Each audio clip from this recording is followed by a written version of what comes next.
आज की वीडियो में हम आपको इतिहास की एक ऐसी सच्ची और दर्दनाक घटना सुनाने जा रहे हैं जो आपके दिल को हिला कर रख देगी। ये कहानी उस समय की है जब इंसान की नीयत और अल्लाह की रहमत आमने सामने आ गई थी। सैकड़ों साल पहले बगदाद के पास एक हंसता खेलता गांव बसा हुआ था। लेकिन फिर प्रकृति की ओर से एक ऐसा कठोर इम्तिहान आया कि सब कुछ बदल गया। आसमान ने बारिश बरसाना बंद कर दिया। एक साल बीत गया, फिर दूसरा साल भी गुजर गया, लेकिन बारिश की एक भी बूंद जमीन पर नहीं गिरी। जो जमीन कभी भरपूर फसल देती थी वो अब सूख कर फट चुकी थी और चारों ओर सन्नाटा और उजाड़ छा गया था। गांव के हालात दिन ब दिन और खराब होते जा रहे थे। कुएं सूख चुके थे और नदियों में पानी की जगह धूल उड़ रही थी। लोग पानी की एक एक बूंद के लिए तरस रहे थे। जानवर प्यास से बेहाल होकर जमीन पर गिर पड़ते थे। हर तरफ भूख और मजबूरी का राज था।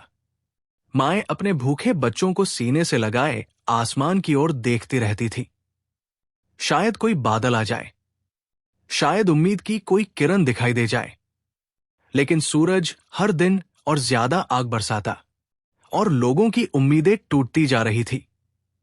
इसी गांव के एक कच्चे और टूटे फूटे मकान में अब्दुल्लाह नाम का एक गरीब लकड़हारा रहता था। वो बहुत नेक, ईमानदार और मेहनती इंसान था और उसे अल्लाह पर पूरा भरोसा था। लेकिन इस अकाल ने उसकी हालत तोड़ दी थी। जंगल सूख चुके थे और लकड़ी खरीदने वाला कोई नहीं था। लगातार चौथा दिन था कि उसके घर चूल्हा नहीं जला था। उसकी जेब खाली थी और घर में खाने को अनाज का एक दाना भी नहीं बचा था। घर के अंदर का दृश्य किसी का भी दिल तोड़ देने वाला था। रसोई के बर्तन खाली पड़े थे और उन पर मकड़ी के जाले जम चुके थे। ये बर्तन साफ बता रहे थे कि यहां कई दिनों से खाना नहीं बना था। जब अब्दुल्ला उन खाली बर्तनों को देखता तो उसका दिल रो पड़ता। वो सोचता, मैं कैसा पिता हूं जो अपने बच्चों को 2 वक्त का खाना भी नहीं दे पा रहा। कमरे के अंदर उसके 2 मासूम बच्चे जमीन पर लेटे हुए थे। भूख और प्यास ने उन नन्हे बच्चों को कमजोर कर दिया था। उनके होंठ सूख चुके थे और बोलने की ताकत भी नहीं बची थी। उसकी पत्नी, जो खुद कमजोरी से कांप रही थी, उसके पास आई और रोते हुए बोली, अब्दुल्लाह, अल्लाह के लिए कुछ कीजिए, हमारे बच्चे मर जाएंगे। उनकी सांसें टूट रही हैं। कहीं से भी मांग कर ही सही, बस एक रोटी ले आइए ताकि उनकी जान बच सके। पत्नी की बात सुनकर अब्दुल्लाह का कलेजा फट गया। उसने अपनी पुरानी जंग लगी कुल्हाड़ी उठाई और दिल में पक्का इरादा कर लिया कि आज चाहे जो हो जाए वो खाली हाथ वापस नहीं आएगा। नम आंखों से उसने अपने बच्चों को आखिरी बार देखा और जलती धूप में नंगे पांव घर से निकल पड़ा। उसे पता था कि गांव में कोई उसकी मदद नहीं करेगा, इसलिए उसने दूर जंगल जाने का फैसला किया। शायद वहां कोई सूखी लकड़ी मिल जाए जिसे बेचकर वो अपने बच्चों के लिए रोटी खरीद सके। जंगल गांव से बहुत दूर था और रास्ता बेहद कठिन। जमीन तवे की तरह तप रही थी। गर्मी इतनी तेज थी कि अब्दुल्लाह के पैरों में छाले पड़ गए। प्यास से उसका गला सूख गया था, लेकिन वो रुक नहीं सकता था। हर कदम पर उसे अपने बच्चों की आवाज सुनाई देती, बाबा रोटी, बाबा पानी। ये आवाजें उसे गिरने नहीं दे रही थी, बल्कि आगे बढ़ने की हिम्मत दे रही थी।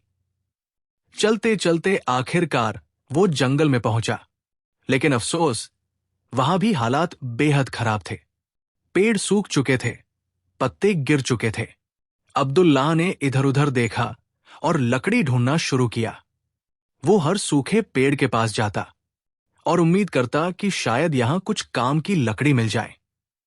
उसके शरीर में ताकत नहीं बची थी, लेकिन उसके इरादे पहाड़ से भी ज्यादा मजबूत थे।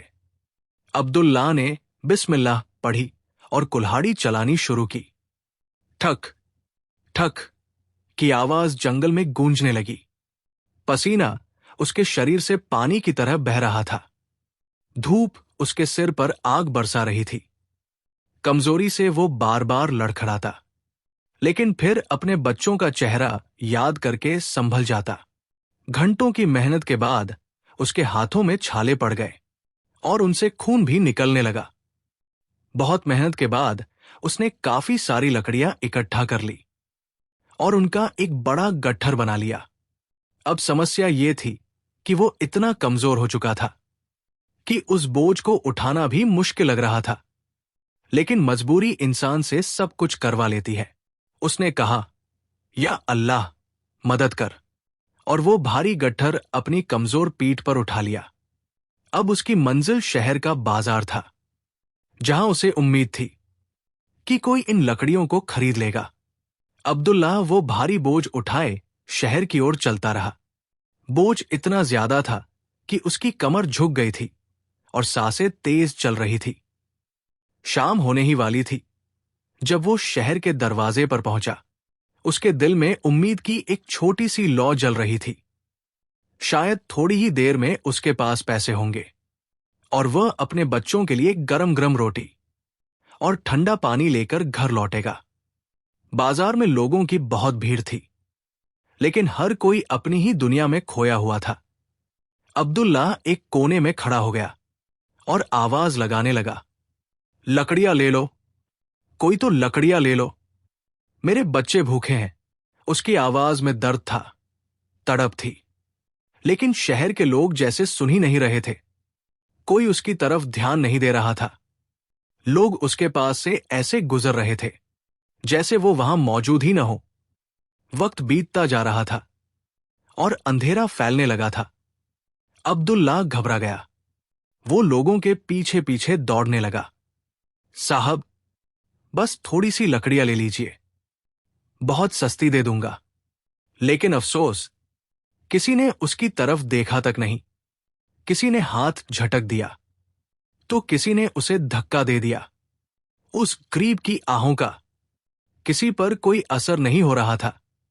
वो समझ नहीं पा रहा था कि पत्थर जमीन है या लोगों के दिल। हद तो तब हो गई जब कुछ अमीर व्यापारी वहां से गुजरे। अब्दुल्लाह के फटे पुराने और पसीने से भीगे कपड़े देखकर उन्होंने नाक पर रुमाल रख लिया। उनकी नजरों में अब्दुल्लाह के लिए नफरत और तिरस्कार था। अब्दुल्लाह की आत्मसम्मान को गहरी चोट लगी। वो वही जमीन पर बैठ गया और उसकी आंखों से आंसू बहने लगे। वो सोचने लगा, गरीबी भी कितनी बुरी चीज है। ये इंसान को इंसान ही नहीं समझने देती। सूरज पूरी तरह ढल चुका था और बाजार बंद होने लगा था। दुकानदार अपने शटर गिरा रहे थे। अब्दुल्लाह की उम्मीद की लौ भी अब बुझने लगी थी। वो एक पत्थर पर सिर झुकाकर बैठ गया और फूट फूट कर रोने लगा। या अल्लाह, क्या आज भी मेरे बच्चे भूखे सोएंगे? मैं उन्हें क्या मुंह दिखाऊंगा? मैं मर क्यों नहीं गया? वो उठने ही वाला था कि तभी अल्लाह की रहमत जोश में आई। एक चमत्कार होने वाला था। अचानक एक अमीर आदमी वहां से गुजरा। उसकी नजर अब्दुल्लाह पर पड़ी और उसका दिल पसीज गया।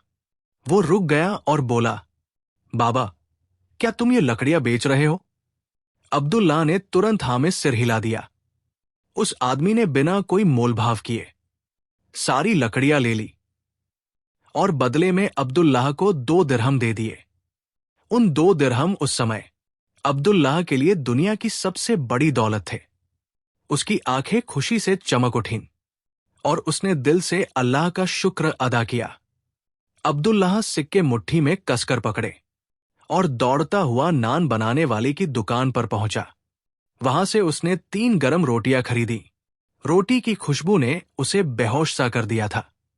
उसे बहुत तेज भूख लगी थी, लेकिन उसने खुद एक निवाला भी नहीं खाया। वो मन ही मन सोच रहा था, पहली रोटी मेरी बीवी की, दूसरी मेरे बड़े बेटे की और तीसरी मेरे छोटे से बच्चे की। ये सोचकर वो खुशी खुशी घर की ओर तेज कदमों से चल पड़ा। लेकिन दोस्तों, अल्लाह अपने बंदों की परीक्षा जरूर लेता है। अभी वो गांव के रास्ते पर ही था कि उसने एक ऐसा दृश्य देखा जिसने उसके कदम रोक दिए। सड़क के किनारे कचरे के ढेर के पास एक कुत्ता पड़ा हुआ था। वो इतना कमजोर था कि उसकी पसलियां साफ दिखाई दे रही थी। भूख और प्यास से वो तड़प रहा था। उसकी आंखें अंदर धंस चुकी थी। अब्दुल्लाह रुक गया। कुत्ते ने उसकी तरफ देखा। उसकी आंखों में जैसे एक सवाल था, एक गुहार थी, मानो वो कह रहा हो, मुझे बचा लो। अब्दुल्लाह के दिल के अंदर एक लड़ाई शुरू हो गई। शैतान ने कहा, अब्दुल्लाह, बेवकूफ मत बनो। ये रोटियां तुम्हारे बच्चों के लिए है। ये तो एक कुत्ता है, इसे मरने दो। लेकिन फिर उसके ईमान ने कहा, अब्दुल्लाह, ये भी तो अल्लाह की बनाई हुई मखलूक है। जिस भूख से तुम्हारे बच्चे तड़प रहे हैं, उसी भूख से ये जानवर भी तड़प रहा है। ये फैसला बहुत मुश्किल था। कांपते हाथों से अब्दुल्लाह ने एक रोटी निकाली और उस कुत्ते के सामने रख दी। कुत्ते ने तुरंत रोटी खा ली, लेकिन वो अब भी भूखा लग रहा था। अब्दुल्लाह ने दूसरी रोटी भी उसे दे दी। फिर अल्लाह की रजा के लिए उसने दिल में कहा, मेरे बच्चों का रिस्क देने वाला अल्लाह है। और उसने तीसरी रोटी भी उस बेजुबान जानवर को खिला दी। तीनों रोटियां खत्म हो गई। अब्दुल्लाह के हाथ खाली रह गए। वो वही जमीन पर बैठ गया और फूट फूट कर रोने लगा। उसे इतनी शर्म आ रही थी कि वो घर जाने की हिम्मत भी नहीं कर पा रहा था। अब्दुल्लाह उठने ही वाला था कि तभी उस कुत्ते, जिसमें अब जान लौट आई थी, ने अपने दांतों से अब्दुल्लाह का कपड़ा पकड़ लिया। वो उसे खींचने लगा। अब्दुल्लाह हैरान रह गया। वो समझ नहीं पा रहा था कि ये जानवर क्या चाहता है। कुत्ता भौंकते हुए उसे अपने पीछे आने का इशारा कर रहा था। अब्दुल्लाह न चाहते हुए भी उसके पीछे चल पड़ा। कुत्ता उसे खींचता हुआ जंगल के अंदर एक पुराने और टूटे हुए खंडहर की तरफ ले गया। खंडहर में पहुंचकर कुत्ता एक पुराने सूखे कुएं के पास रुक गया। वो जमीन सूंघने लगा और फिर अपने पंजों से मिट्टी हटाने लगा। अब्दुल्लाह समझ गया कि ये उसे कुछ दिखाना चाहता है। उसने भी वहां खुदाई शुरू कर दी। थोड़ी ही देर बाद उसकी कुल्हाड़ी किसी सख्त चीज से टकराई। जब उसने मिट्टी हटाई तो वहां एक पुराना टूटा हुआ संदूक दबा हुआ था। डरते डरते अब्दुल्लाह ने वो संदूक खोला और उसकी चीख निकल गई। वो संदूक मिट्टी से नहीं, बल्कि सोने के सिक्कों और हीरे जवाहरात से भरा हुआ था। अंधेरे में भी वो सोना चमक रहा था। अब्दुल्लाह की आंखें फटी की फटी रह गई। ये कोई आम खजाना नहीं था। ये अल्लाह का इनाम था। उस एक रोटी के बदले जो उसने भूखे जानवर को दी थी, अल्लाह ने उसे मालामाल कर दिया था। अब्दुल्लाह वो खजाना लेकर घर पहुंचा। उसने न सिर्फ अपना घर बनाया, बल्कि पूरे गांव में कुएं खुदवाए और लंगर शुरू करवाया। उस दिन के बाद गांव में कोई भी भूखा नहीं सोया। अब्दुल्लाह ने अपनी पूरी जिंदगी लोगों की सेवा में गुजार दी।